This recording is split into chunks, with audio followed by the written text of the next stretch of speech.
Real Estate Investing Profits presents Profit Masters with your host, world-renowned real estate coach and investor, Corey Boatwright. Now, strap in and get ready to learn elite wealth-building investment strategies taught by 6- and 7-figure house flipping masters as they reveal their best real estate investing profit secrets to you right now. What is going on, party people? This is Corey Boatwright. I am your host of Real Estate Investing Profit Masters and the founder as well. And we are continuing to grow, and I'm excited about today's interview with Mr. Dr. David Phelps. He's out of right around the Dallas-Fort Worth area, and he is going to talk to you about some pretty powerful concepts of how he's working with mostly practices and doctors and CPA professionals and dentists, primarily dentists, that basically are tied to the chair, right? They're tied to doing this kind of day-to-day work, which is fine, it's great, but there's a lack of passive income. There's nothing coming in whenever they don't go to work. And how many of us felt that same way, or maybe feel that same way now? Do you have any passive income coming in so you can take care of those bills whenever you get sick or you need to go on vacation? A lot of folks do not. And David didn't have that either. He worked as a dentist and sold his practice and basically broke free. What he says, he broke the chains and got away from the chair, the chain that tied him to the dentist chair. And now he's doing extraordinary things and phenomenal things with a group called Freedom Founders. I've worked with David as a consultant, and I've seen his business explode. And you need to pay attention to what he's doing. And I highly recommend you check out their website and what they've got going on for their next event. It's incredible. It is really incredible. It's not for every person because he really can speak to you on a different level if you are a dentist or if you have a practice, and you'll be able to kind of relate to some of the things that he talks about. So check out this interview. I'm excited about it. And check out the show notes for the links there for David. Now, have you texted the word profit to 38470 to get your down and dirty ultimate real estate investing quick start guide yet? Well, if you haven't, do it now. Not if you're driving. If you're driving, pull off the side of the road, then do it. And to make sure that you get your guide. We've had thousands of people have downloaded it. It's been awesome. Actually, we got a lot of people have come through that guide. We track the links to that guide, and people come through for coaching. You know, a lot of folks have read it, and they said, man, I want to take my business to the next level. So there's 3 levels of where you're at in your real estate investment. There's just 3. And I simplify it down to you've never done your first deal. I mean, you've heard everything there is to know about real estate investing. If someone asks you about it, you can walk it forwards left and right, but you've never done your first deal. There's something holding you back. You're in that category. You've never done your first deal, okay? Or you've done a few deals, maybe 1-5 deals, and you're just doing this one-man show, and it's okay, but you need to figure out a way to use systems, okay? You need to automate and use systems. Or you're doing a lot of deals, and you're using the systems, and guess what? You don't know how to scale. Okay, you don't know how to hire a team and have somebody else do it for you and have business working while you're, out building the business and having things still take place, right? So there's 3 categories. Never done a deal. You are a one-man show and you're still trying to figure out systems, automate it, or you want to scale. I like to talk with you to see which kind of category you are living in right now. And if you go to realestateinvestingprofits.com. At the very top of our page, there's a link there for coaching. You can also get there from going to phenomenalcoachingresults.com, and we also have it there. So I really am excited about talking with you if that is where you kind of live right now and you want to take it to the next level. We do a lot of wholesale deals here in the greater OKC area with my team, and we send over 30,000 postcards a month. Yes, 30,000. Do you think we learned a little bit from what it takes to find motivated sellers that are off market, not on the MLS? This business is very simple, but most of us complicate it. And I am, raising my hand. I complicated it for years, but no longer is not that difficult. In fact, one of my students is just getting ready to make their first $10,000. Can you imagine $10,000 on their first deal?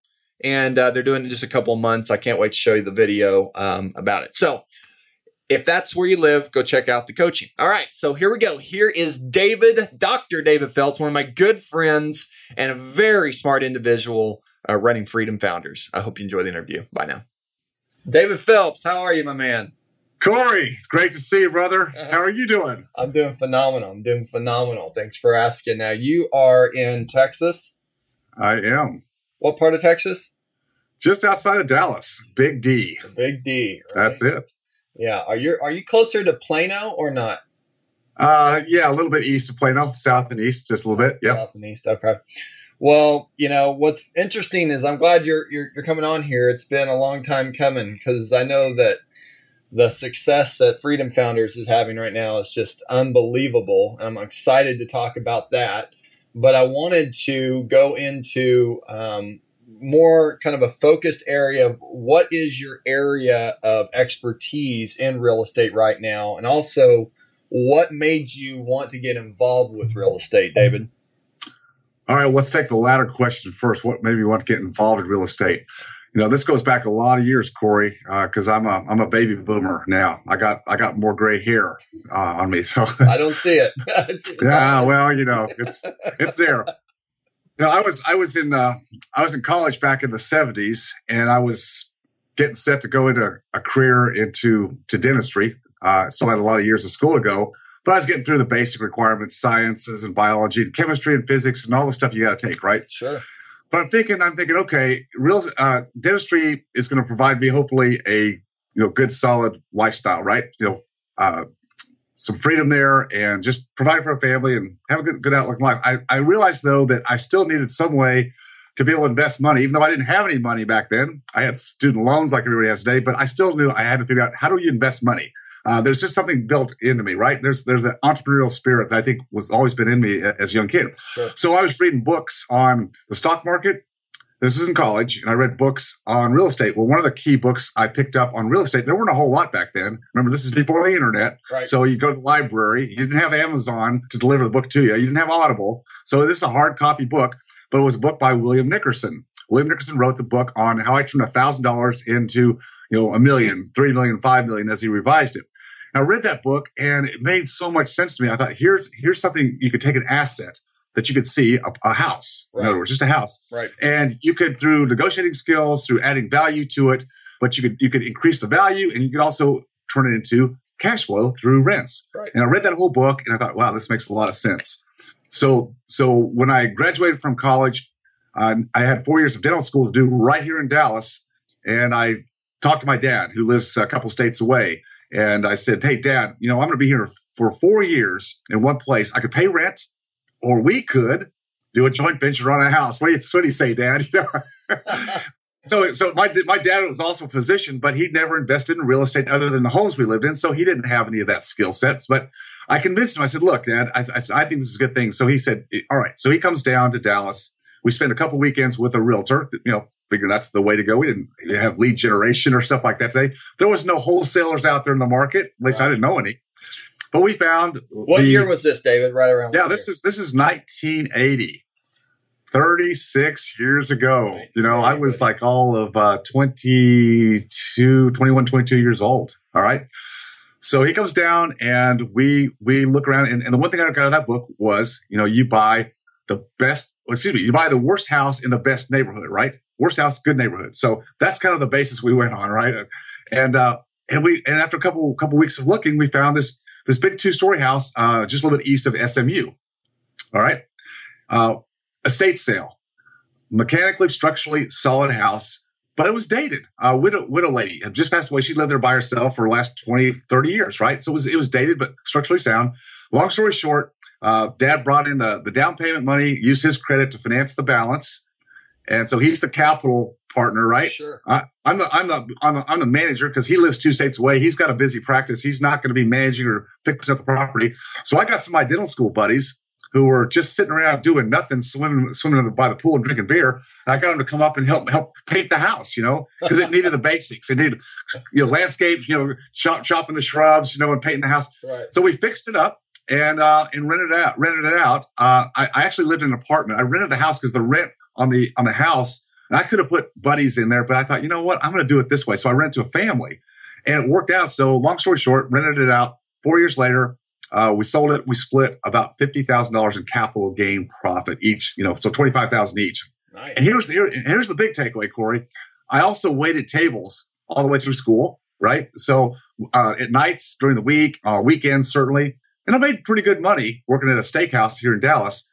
But if I added all the money and the tips together over those 4 years, it didn't add up to the $25,000 I walked away from that one property. One deal. And I'm going, how many hours did I spend on that one deal versus waiting tables? Huge difference. How many hours do you think you spent on it? Well, yeah, we had a time looking for the house. So we probably spent, maybe 10 hours. Right. And then I had the fix-up time, with my buddies. So maybe there's another 10 or 15 hours. And then management-wise after that, really, I had one family tenant in there the whole time with, very little maintenance or anything. 30, 50 hours, somewhere in there? Oh, man, max. Versus all the hours. So that turned me on right there to say that, you know what? Capital assets, that being real estate, can provide the best wealth producing and passive, or semi-passive, however you look at it, sure, cash flow, much better than if you're the highest skilled brain surgeon or attorney making $1,000 an hour. That real estate could outperform that. And that turned the light bulb on. And I graduated dental school, took my $25,000, my half of the deal, and I parlayed that into over the next probably the next 15 years, I parlayed that into 35 properties and had a bunch of them paid off after 15 years because I just used the cash flow and threw extra money at the loans because I was buying everything with financing, subject to stuff that you do all the time. Right. And I just paid them down. And 15 years, I had pretty solid passive cash flow coming in. So that's the long and short of how I got into it and why I'm such a big believer today, and really why I help other doctors and dentists look at real estate from the same vantage point. It's absolutely the best wealth builder and passive cash flow investment asset that's out there today. So right now, David, you are focusing more on fix and flip or buy and hold. What's been today? Or wholesaling? Mm-hmm. Yeah, today.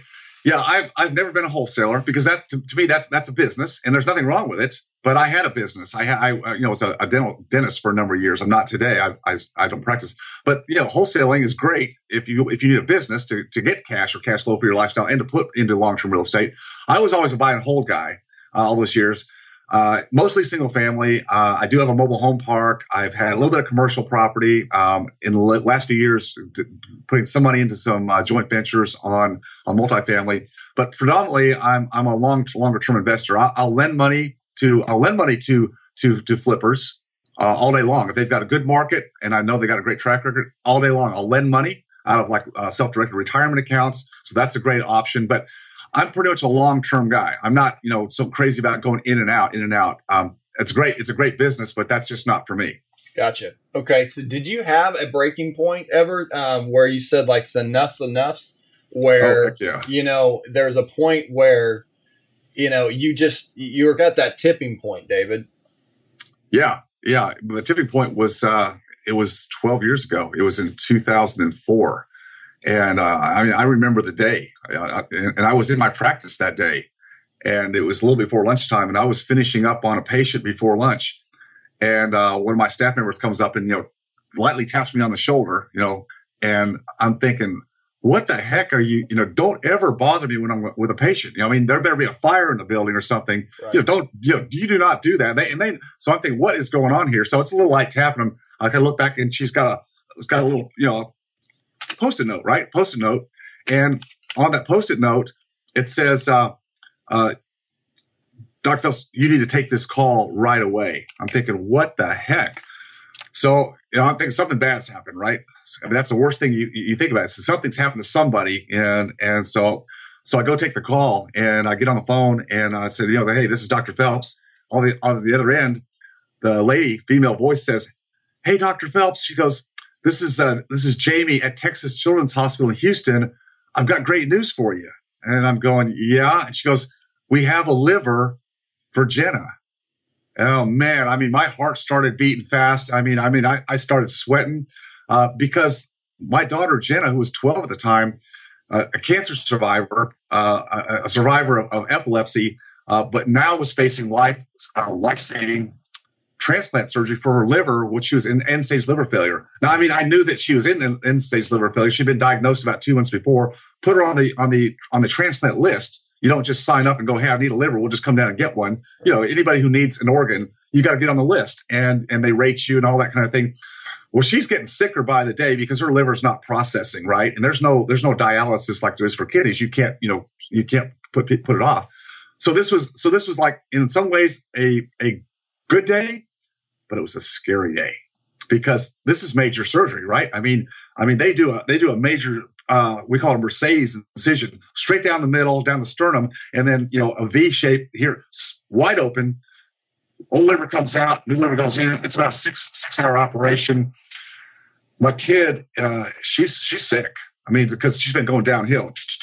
So it's a good day, but I'm sweating. So as I hop in my car, I'm taking that call. I mean, I'm out. I'm in Dallas. I'm driving to Love Field. I got to fly to Houston. That's where she's going to have it done. And her mom, and Jen and her mom, already been picked up by Angel Care Flight. I mean, they got this thing wired down, right? It's because when someone's on a transplant list, when the call comes, they got pilots that, thank God, they volunteer to go take sick people to wherever they have to go get, you know, the surgery in this case. And so she's already on the way. I'm going to Left Field to get on the plane. And when I'm driving to the airport, Corey, I'm thinking, is this going to work? You know, this is the big day, but is this going to work? Is Jenna going to survive this? And see, I'd already been through leukemia with her, which was tough enough, right? Yeah. And then she had all these seizures, and I'm thinking, and then she has this liver failure, and I'm going, what in the world is going on here? You know, I mean, you think life is not fair, right? Well, you can't sit on that very long because life isn't fair. Right. So, but still, I'm scared. I am scared. I'll be honest with you, and all I can do is pray. I mean, literally pray. I mean, all the education I'd had, all my hard work, all the money I could save up, none of that could fix what was going on with my child. And so when you ask, was there a breaking point? Yeah, that was finally, I tell people today, that was my wake-up call. Because I'm like most all the other entrepreneurs, you know, I'm kind of addicted to work. I'm addicted to work only from the standpoint, not that I'm trying to get away from my family. I'm addicted to challenges. I'm addicted to problem solving. I love real estate. I love doing dentistry. I love just being in the mix. You know, you're that way. We all have that in our past. You've got your story about what was your wake-up call, right? With your cancer. Well, that was my wake-up call. And so she got through the surgery, and I'll just fast forward. She's 24 years old, just last Friday, as healthy as she's ever been. So God is good, right? So I'm just revealing. So that's good. But back then, while she's going through the recovery, I mean, it's months down there in Houston. I had to get an apartment down there for her and her mom, and I would back and forth to the practice. And as I'm doing that, I'd stay down there a week at a time. And my practice would still run because I had an associate. And I'm starting to think, while I'm there, just waiting, just the hours away, just being with her and just praying that this is going to work. And she had complications. But I'm thinking, what's that time worth? What's that time worth? Yeah. I'm thinking, why am I still so focused on this thing about making money, right, you know, and being the best? I think, where are my priorities? Why am I not spending time with her?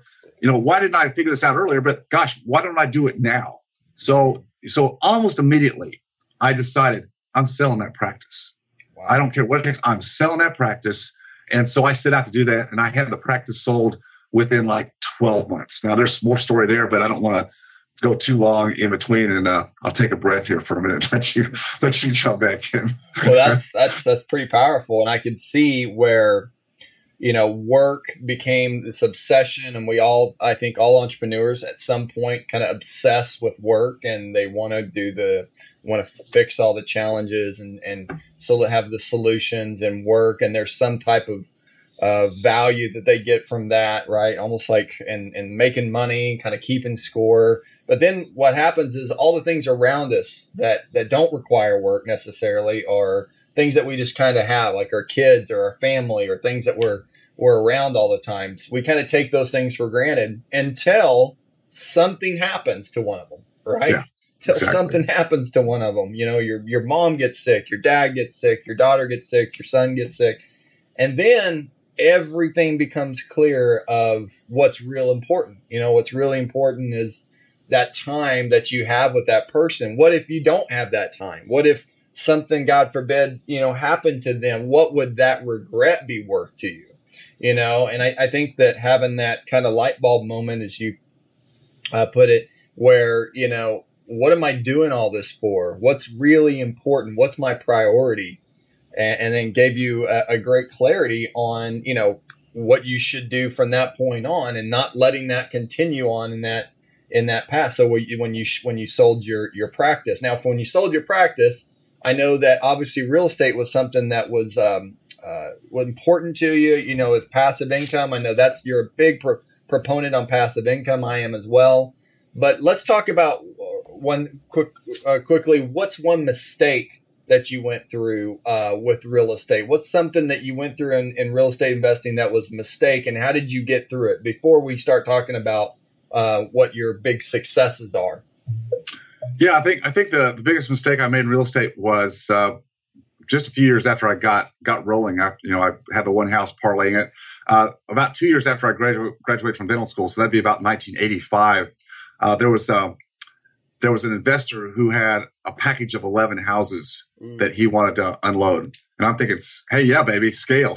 Oh, and the big part was he fit my parameters. He would owner finance. Okay. That was big for me because I'm all about the leverage back then. I mean, I didn't have a whole lot of extra money, right? I couldn't buy for cash. And I really wasn't big about going to the bank. I did a few properties on my practice building, but I did very few ever going to the bank. I usually use private capital or seller financing, right? And so he had this package of 11 properties, and he would finance the whole package for me for $1,000 down per property. So $11,000 down. Okay. And I think the total note on the whole package was about $350,000. So these were $25,000, $30,000 properties, nice little frame properties, not in war zones. I thought, man, I'm scaling up, baby. And so I bought these properties, and they were older. Some of them were occupied. Some of them, that class of property, there was, tenant turnover. I was learning on the fly that there's a certain segment of properties you should focus on for buy and hold, right? And looking down the road, that wasn't it. Now, that's not the big part of the story. That's one lesson I learned was what properties are good for buy and hold. If I knew today, I'd probably like wholesale or flip or seller finance on the back end of those properties. But sure, I was going to hold them. Well, what I didn't understand back then is that he created a note. The note that he created that I signed was a wraparound note. I signed a note to him for each property. I think it was a balloon pay. It was a wraparound note for $300 and some thousand, right? Well, underlying that, he had already had obligations, senior liens on those properties, every one of them, with balloon payments in 3 years. I didn't understand that about real estate. I didn't go and get title checked. So no, you didn't do a title check on it. I'm young, man, and there was no RIAs. There was no forums to find. So I'm just out. This is nice. So opportunity, you capitalized on it. Okay. So anyway, so when I first learned about this, like within a year, there's some mortgage company, like Lincoln or somebody, sending me this notice of default. Now, I'm not personally liable, but still, there's an underlying lien that's getting foreclosed. Why? Because he's not making payments. I mean, he got the 11,000 from me and goes, I'm out. So I'm quickly learning on the fly. What's all this mean? And it's like, yeah, there's like balloon payments coming due. So here's the short end of that story though. There's I always say you can make lemon out of lemonade. Mm. I mean, no, it's make lemonade out of lemons. Yeah. wait, no. Yeah, I want lemonade out of lemons. So I had these lemons, right? So I learned how you could actually go to the mortgage company, just like people do today, like on short sales. So even back in 85, no, we didn't like do short sales, but you could still contact these, they were savings and loans. They weren't the big banks like Chase. So you actually could contact somebody, Trinity Mortgage, Lincoln Savings. I just recalling a few of them. You could actually contact someone. They talk to you on the phone and so I actually negotiated down in true short sales style, the ability to knock some of those down. So I recouped about half of those properties. So long story short, I worked my way back out of them again and came on the other end and kept probably the best 5 or 6 of them. The other ones I just let them go because it didn't affect my credit. I went on the line for them, got foreclosed out. So, I learned a lot there.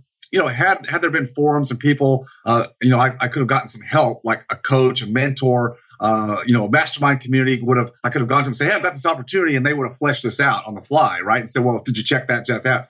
I didn't know what I didn't know. So real estate's never hurt me, Corey. There's always been deals I've gotten into, like I'm sure you have, where it's taken longer to exit. The initial plan A wasn't exactly what you so, but real estate, if you buy it right, you always set up a plan B. Doesn't really matter what the market does. There's always an exit you can make if you don't screw up on the financing or something stupid, or don't buy something way overpriced. I mean, there's always a way to exit. Maybe it takes a little bit longer, but real estate's so giving. It's that's why I love it. It works so well. It is great whenever you have that kind of specialized knowledge to be able to buy something low and know that even if it goes up or down, I mean, you've got it at such a great deal that there's so much equity in it, or you're positioned in it well, that you're not going to get, just obliterated. Now, sometimes people that got into deals, they got in the wrong way. The market crashed on them and they lost everything. And, it was a horrible deal. But just as your situation, you were able to get out of it, even though when you noticed, those balloons were coming, the guy wasn't making the payments, you still said, instead of just giving up on it, you said, how can I make, lemonade out of this? And that happened. So I think it has to do with being creative, and really asking yourself, is there a creative way that we can solve, X challenge, whatever that challenge is? So let's talk about some of the ways that you have been creative and what's working really well with your investing strategy. We call it our Profit Master investing strategy. Can you share what's working really well right now in your business, maybe even inside Freedom Founders, which I know is just phenomenally growing in a big way right now?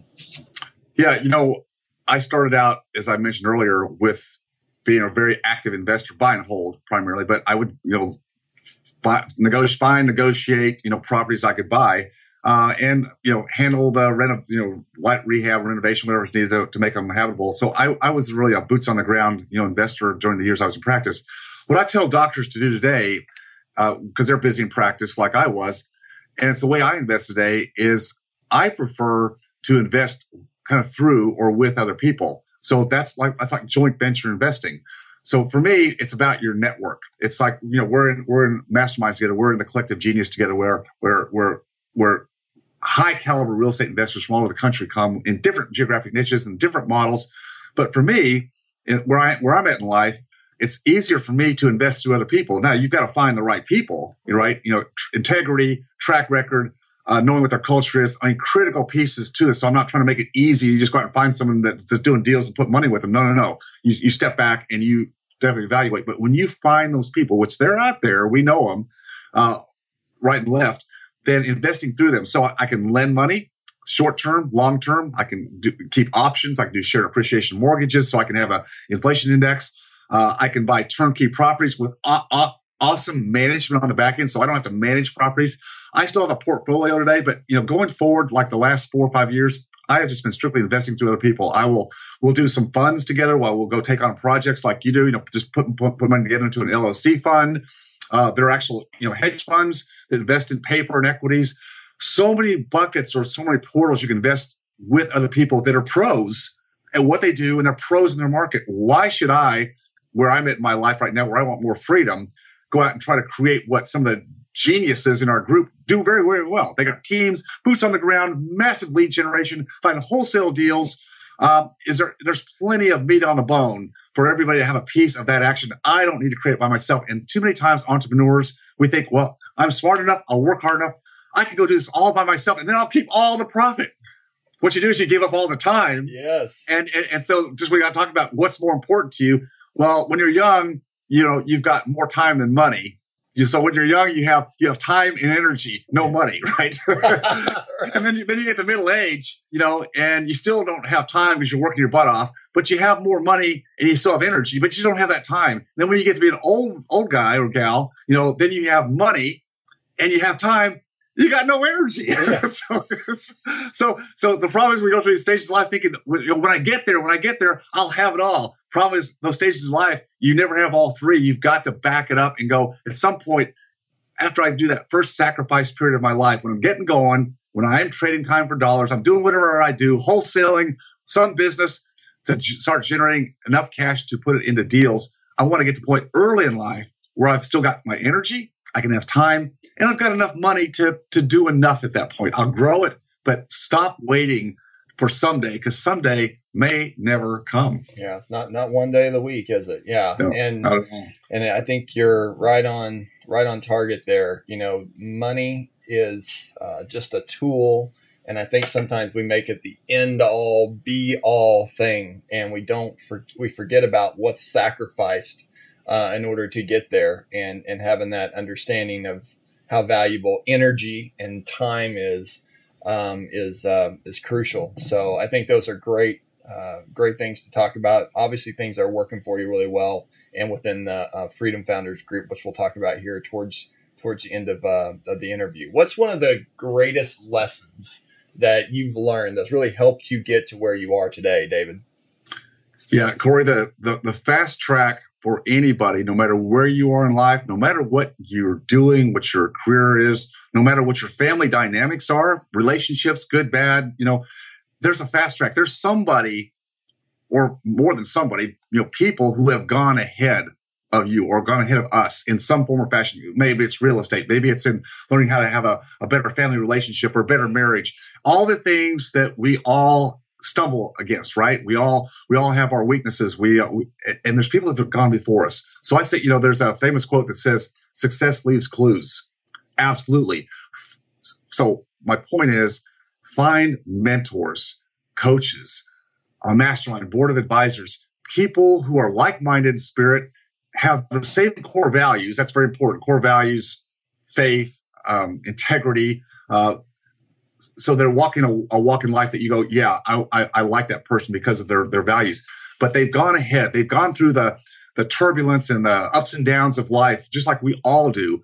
And they're there to help us, wherever we are in our life, to break through those barriers, whether they're real or imagined many times, our self-limiting beliefs that say, oh, I can't do that, or I'm not good enough, or that person's successful because they're smarter than I am. Well, baloney. None of that's true. But you've got to have people that believe in you and will also hold you accountable to make steps through. So your answer to your question, that's a long-winded answer, but it's surround yourself with like-minded people, mentors, coaches.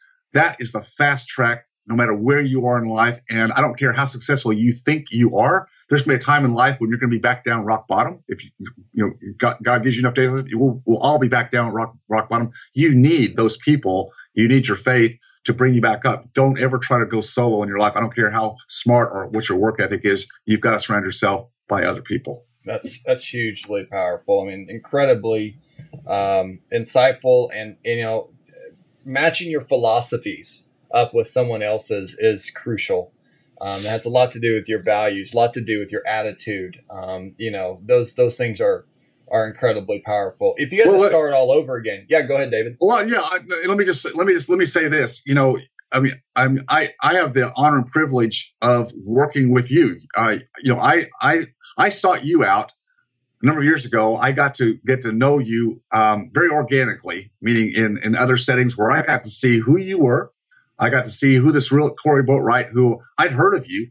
I knew that you were a big real estate guy out there, and you had a lot of programs. But I didn't know you the person, right? And so we got to know each other over a period of a year and a half, and you weren't there saying, "Hey, David, come, I'll come help you." You're just like I like people to be, organic. And I just said, to write stuff down for you. I'd say, "David, check this out." Yeah, write this down. Write that down. I do that. I still do that. So finally it clicked on going, Corey's a smart guy. He's got a lot of intuition about life. He's well connected. He gets it. And it didn't matter. You're like, 20 years younger than I am. It's just, you have some unique life experiences. And the thing that really, attracted me to working with you was that we do share similar philosophies. We've got some similar stories. I know what your character is. That was very important to me. There's a lot of geniuses out there, but there's got to be a fit for me. There's got to be more than just the genius nature of someone's high success or high wealth or whatever it is. There's got to be more to it. And so I just want to mention that because you are a great leader and a mentor, and you serve from the heart, and that's very important. You're more than money. You're about just what we talked about, relationships, about a bigger purpose in life, and I see you live that each and every day, and that's why it's an honor for me to get a chance to work with you. It's an honor me work with you as well, and Robert. And I was just thinking, how long have we been working together now? It's a couple of years. Couple of years. Yeah. So it's and then just seeing the growth of everything that's happened in your life, right? I mean, just starting from where you were to where you are today, it's pretty impressive. And think about a year or two from now where it's going to be. It's incredible. And I always like to, we talk about this, but when we're on the call, it's one of my favorite times because our thinking is so, sometimes you can just talk and just say things that are in your head just to get it out. Yep. And just from you listening to what you said, right, you can get some clarity from it, which is really incredible. And I think you also share that same thing with people that you mentor and some of the doctors and dentists and some of the guys that you mentor. Sometimes they just have, you mentioned today, it was something called hollow. Sometimes you feel like your things in your head are just hollow, Right. You say, hello, no one answers back. Yeah, You exactly. got all these great ideas and things, but whenever you can and say them and listen to yourself, say them and then get clarity on them, get feedback, it's incredibly powerful. So let me ask you this. If you had to start all over, David, what would you change? What's some advice for a new person getting started in this real estate investing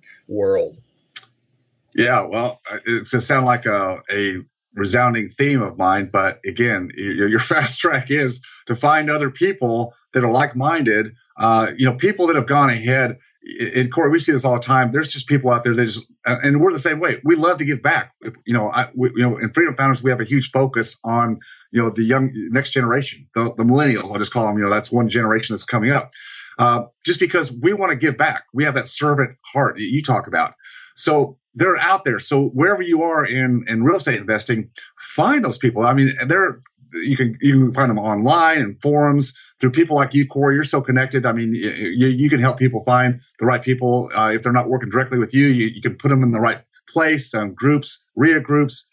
Seek those people out. Do like I do and like you've done, Corey. You watch, you observe people, and say, and find those gray-haired people, typically that you see that they're respected by other people. You see the interaction go. People seem to go to that person. Just go say, could I go to lunch with you sometime? And even if they're not someone who does coaching or mentoring directly, they're a person who could connect you with somebody else. So never be afraid to seek help. Don't ever feel apologetic that even though you're a smart person, it doesn't matter. We all need help in areas. So that's the fast track. If I could have done that earlier in life, I would have been so much further ahead. So much further. Yeah. Especially when I was going through some of the tough times with my daughter. I tried to keep that inside. I tried to buck up and be strong man. Right. No. Worst thing I did, I lost a marriage because of trying to be a strong man. And trying to hold all the emotions inside and going, you know what? I can take this on bad. But I didn't know what I didn't know. And if I would have had some other men around me at that time and not been so I'm just going to tough this out on my own. Yeah, no telling. But you can't look at life in reverse. You just go forward and learn the lessons and then just go forward with it. I appreciate you being so transparent, David. It's really refreshing because of people are listening right now and they so relate, they so connect with things that you've said and where they're feeling and thoughts are going through right now. I like to ask some of the same kind of questions to everyone that comes on for the interview because so many people ask me about these same things. So what is a motivational quote or business quote that really resonates with you that you think about all the time, David? Well, it comes from one of our favorite mentors. He's no longer with us, but Jim Rohn. Jim Rohn said, you become the average of the 5 people you most associate with or you most hang around with. Well, that's very, very true. If your life is not moving in the direction you want it to, look around and see who you're hanging around with, who you work with, or who you hang around with on the weekends. Up the ante, up the score.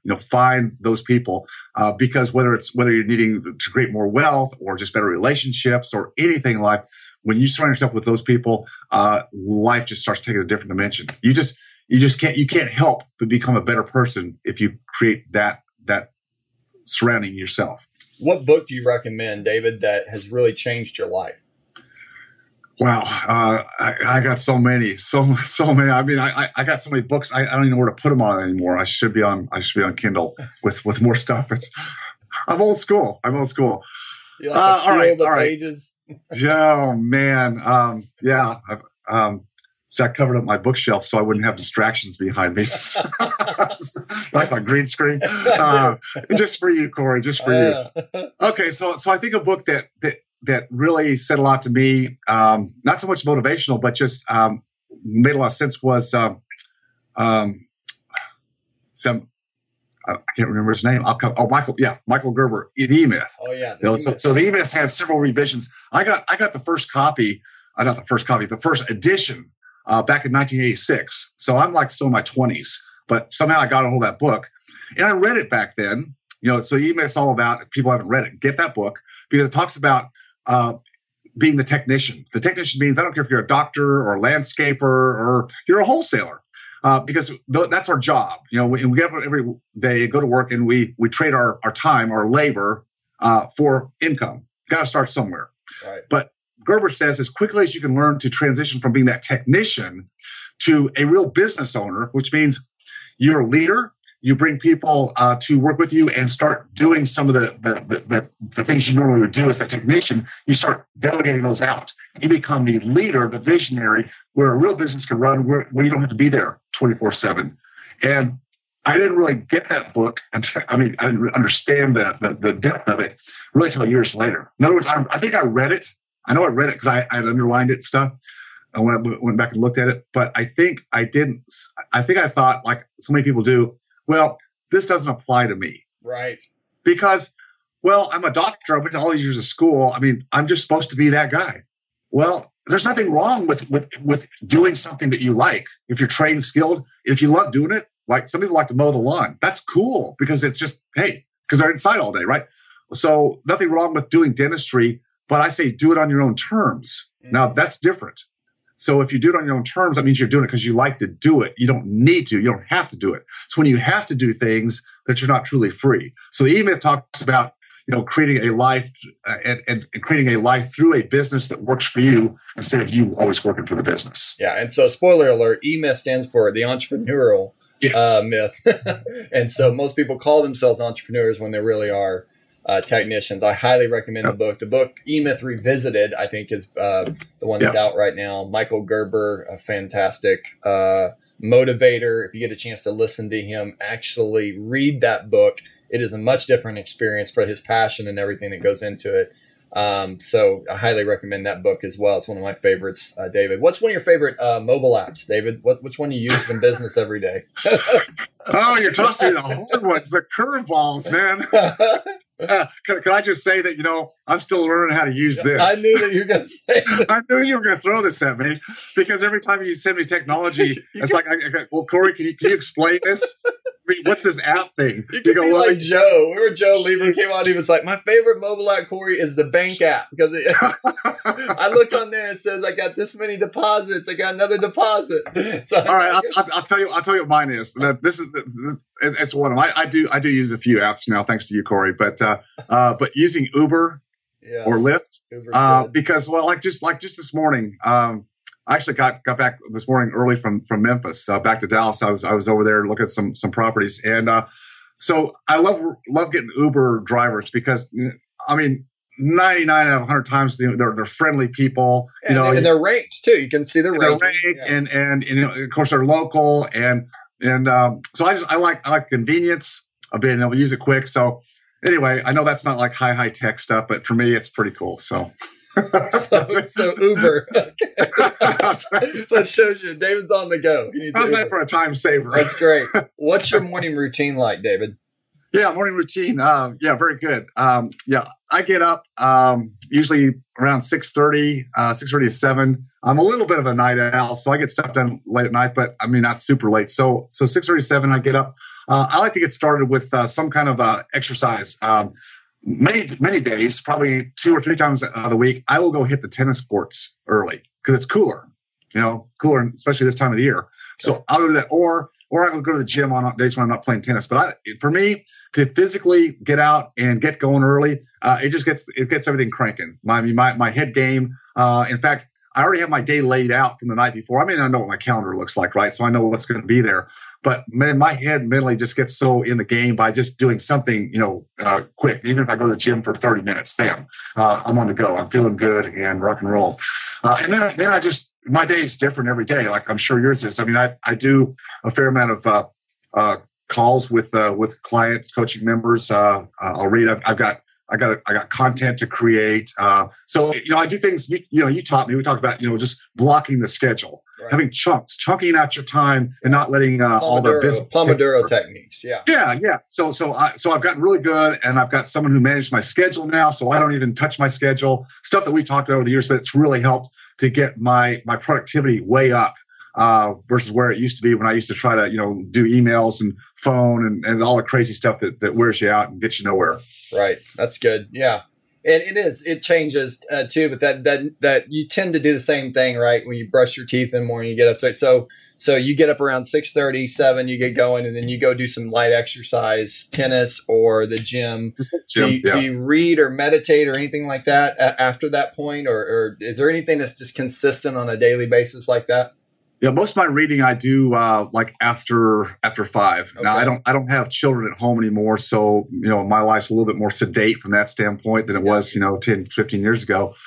So I can block out time. I know a lot of people that do read in the morning, and I think that's a great thing to do. I mean, because again, it sets your frame, right. Your frame. You're right. But I like to hit it. I like to hit it going hard in the morning. So I come back, my adrenaline's up. Reading for me, I love to read. I read a lot, but I'll do that, like after kind of the working day. So that's your downtime on reading. That's my downtime. I start. Yeah. Sometimes somebody's readings are uptime. That's very interesting. How you look at that. Do you get 8 hours of sleep a day? No. How's that for an answer? That was quick. No, I like I said, I'll get probably best 7, 6.5, 7. I'm not too far off. Yeah. Right. Okay. What are you most grateful for, David? There's a lot of things going on in your life. What are you most grateful for? You know what? I'm just great. I'm grateful for every day I wake up and I'm taking another breath. Not that I have fear of what happens to me after I leave this earth. Whenever my days are up, you know what? I can honestly say, Corey, I got no regrets. Love it. And I think you got to get that place in your life because too many people fear death. I love that. I've really worked hard to pass that on to my daughter, Jenna, who's faced death right in the face at least twice. I mean, heavy duty, to let her know that, no matter what happens, people are scared to death out there today with all the terrorist stuff going on and shootings and stuff. I'm going, not that I put myself in risky positions, but you know what? My day's there. Hey, it's all right. It's all right. That's incredible. And I know that to your, back to you, of course, from you helping her, she's also developed a book. She's inspired other people from the things that she had to go through in her life. And what a great way to take pain and turn it into power. One thing we talked about before is your pain, even though sometimes it feels like the worst thing, it's actually your power. Yes. And sometimes whenever you blame people, you give away your power. Whenever you take the responsibility and go, this may not be the best situation, but what can I learn from it? But even more, what can I pass on to someone else that they can learn from it? And that can be the biggest leverage point actually in your life, is that whenever you realize the things that happen to you may happen to you for a bigger reason than you realize. And it's not just a pity party on you. It's something greater and bigger that's something that we need to go through in order to achieve something else in our lives. I know in your case, that's the cases with you. It's the cases with me, the cases with Jenna. So, just another way to look at it, greater perspective. Absolutely. You talked about the recommendation of a mentor and hiring a mentor. And I already know the answer to this question about how what point would you recommend someone hiring that mentor to hit that success? Maybe when they're just starting out or midway through. What point do you think it's important, David? Well, good mentors are typically not, their time is very valuable. It's one thing we often learn about our time, the value of our time. So good mentors are not going to be, cheap. It's an investment. It's an investment, just like investing in real estate. So don't look at it as an expense. If you're young, just starting out, you probably don't have a lot of extra capital, right? So I think there's where I would find, groups online or live AREA groups, where you can find people that will give you enough to get you going. And then just always keep your ears and eyes peeled for people who would work with you. And then you have to kind of find out, well, how, if they do that, how do they work with people, and see what the investment looks like. And there's a right time for, different levels of coaches or mentors. I mean, when you're starting out, you can probably find some that will be within, your budget and get you to this level. And then you grow there, and then you find another group or another mentor. It's a stair-stepping thing. It's never a constant, right? Because you're always in growth mode. Right. So I say as early as possible, but don't break the bank or don't mortgage the home, because you got to have enough to work with. And a good mentor wouldn't let you do that. A good mentor would push back and go, "Hey, I'd love to work with you. Let's talk about milestones. And when you get here, maybe it's financial, maybe it's time, it's combination. Then let's work together. Until then, go do this, read these books, do this. So a good mentor will actually, get you started so that you can come back around at the right time and still work with that person when you're actually ready." Great. If you had to summarize it, David, why do you do what you do? What gets you out of bed in the morning? Man, that's, I love rolling out of bed in the morning. That's not a tough thing to do at all. Yeah. My why is Corey, is having as big an impact as I can have. Certainly, I love still being able to be helpful to my colleagues, my peer group, which are doctors and dentists, people that I have a lot of collegial fraternity with, because we all went through it together. And I know what they're going through today. Right. There's a lot of pain points that they're dealing with, and because, as you said earlier, because of what I've gone through, the lessons I've learned, I feel like I can certainly help in some regard to fast track doctors and dentists, people that are like me, to freedom. And everybody has their own definition of freedom, but that's one reason I want to get up. I think the reach can go beyond that, too. Writing books, doing podcasts with people like you, the reach is bigger. So how can I reach more people, just like you do? And if it's just one thing that they hear I say, or they read, an email blog or just hear something that rings true, one piece that will just let them take the next step. To whatever they need to do, helping the next generations. Because I think, as I know you do, that our world, our global economy, certainly our country is not heading in a great direction today. Regardless of who's running for the White House, it's not good. So how do we individually deal with that? And so if I can impact the younger generation and show them that no matter what's going on politically or economically, there are ways that you can, with an entrepreneurial mindset, be a problem solver.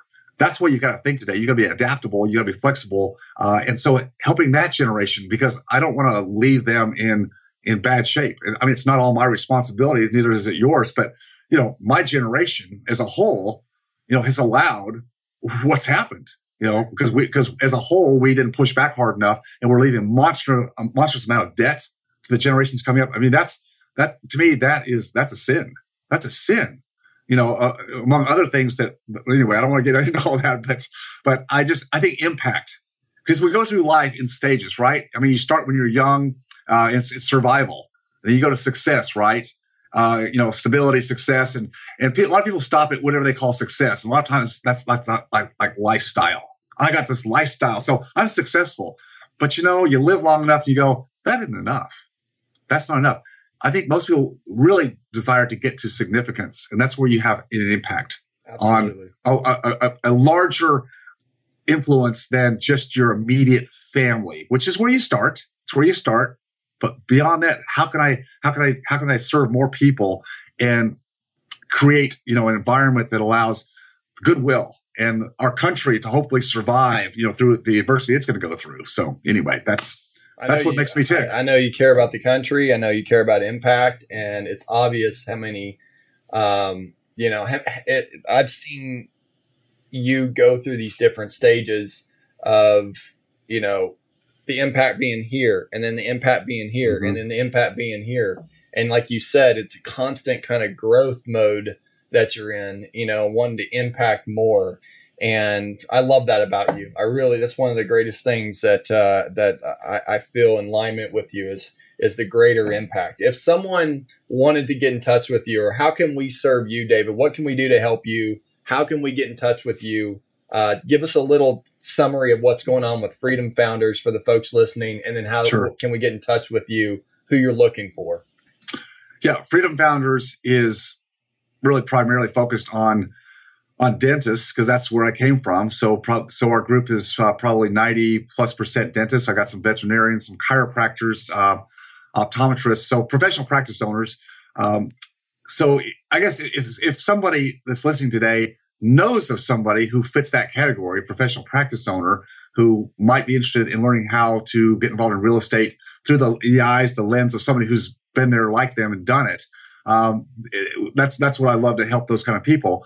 So it's pretty focused on that. But as I said, we're also focused a lot on the upcoming generation. So we do things for millennials, and they can contact us really best through going through the website, freedomfounders.com. That's Freedom Founders plural with an S.com.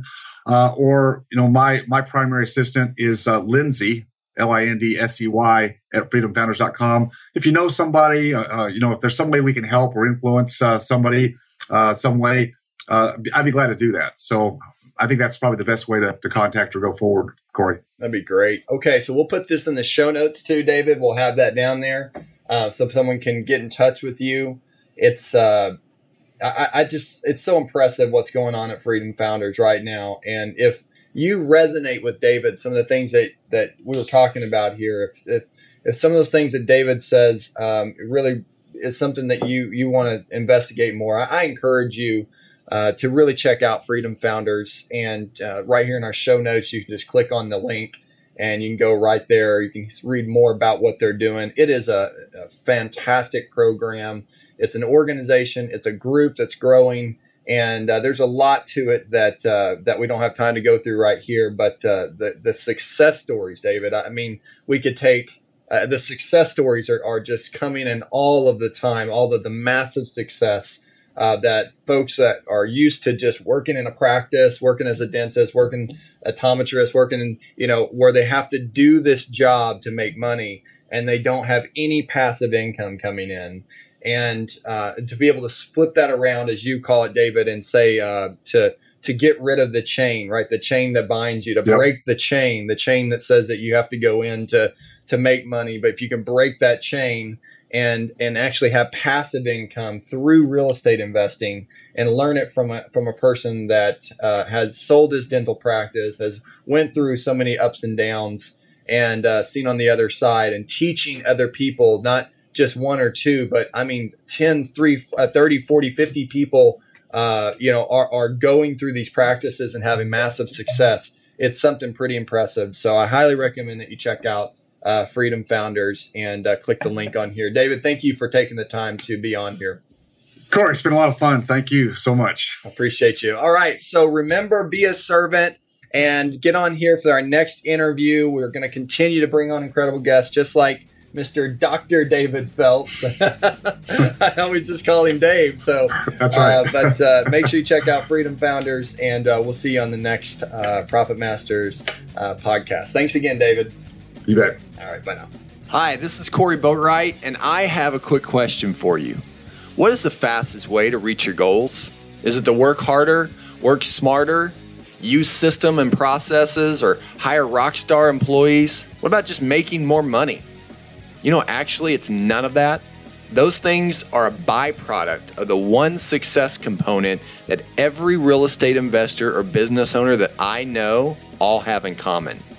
And the answer is clarity. Complete laser focus on what you want, why you want it, and what are you willing to do to get it. So where do you find clarity? By hiring a coach and mentor. Now, could you reach the level of success that you want to achieve by doing this all on your own? The Lone Ranger. Well, maybe, but do you think it would take you double or even triple the time to achieve it compared to hiring a coach and mentor to help guide your path, provide proven instruction with a tailored blueprint that you could follow for building a real estate business that supports your lifestyle and helps you reach your financial and personal goals? Absolutely. Here's the fact. Time isn't recyclable. So I would like to ask you to make good use of it and extend a personal invitation for you to book a phone coaching strategy session by going to callwithcorey.com. That's callwithcorey, Corey spelled CORY.com. I'm going to ask you a few quick questions on that page, and we're going to go over and see how we can make sure that your business is on path to reach the goals that you want this year. So go to callwithcorey.com, that's CORY, and book your phone coaching strategy session today. Remember, be a servant, and I'll see you on there. You've been listening to another Real Estate Investing Profits Master podcast series. To receive your free real estate book, Down and Dirty, Ultimate Real Estate Investing Quick Start Guide, how to quit your job to start flipping houses in 90 days or less, head online and go to realestateinvestingprofits.com. And don't forget to follow us on Facebook at facebook.com/Real Estate Investing Profits. Thanks again for listening, and stay tuned for our next episode.